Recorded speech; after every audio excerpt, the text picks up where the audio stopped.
The 737 MAX is key to many airlines' growth and cost reduction plans. The developments are the last few days prompting up airlines executives to rethink their decisions. First, the CEO of Garuda Indonesia says his airline may cancel its orders for 737 MAX. The European budget carrier Norwegian is demanding Boeing pay compensation for lost flight time.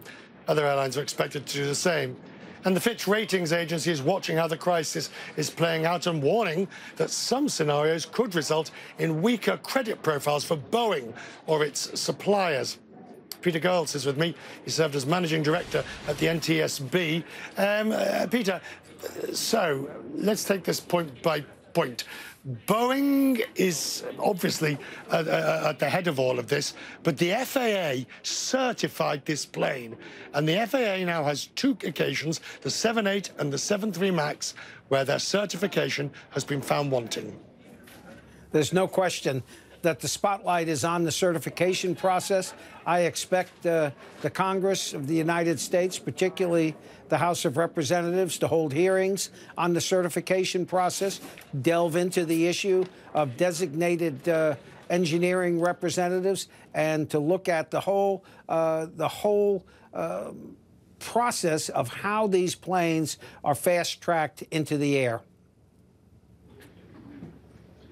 At the end of the day, and I guess I'm not making a party political point, but Boeing now has two planes, new planes that have been grounded. Airbus does not. As far as I mean, Airbus has got planes that'll never make any money, but it hasn't suffered what Boeing has.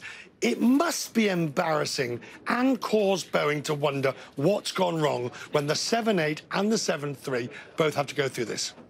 Well, I think it certainly has caused, consternation in the C-suite, as they say. The 787 Dreamliner, after they got the lithium battery issue straightened out, has been a good performer.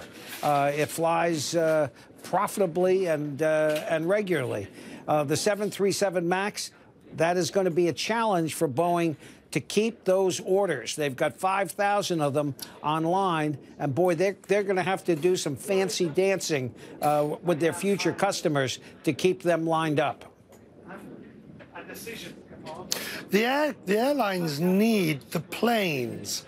It's not a question of the airlines deciding not to take them. They need them for their growth. Is it likely, do you think, that airlines cancel orders and switch, say, to Airbus, bearing in mind the costs involved? If you're a 737 fleet, you're going to stick with it. Yeah, I don't think anyone who is an all 737 fleet is going to switch to Airbus. The costs in terms of training and spare parts is simply too enormous. Now, they are going to lean on Boeing to lower the price and to provide more add-ons, better training, better price on spare parts, that sort of stuff. The 737 MAX, for its initial years, is not going to be as profitable as they had once hoped.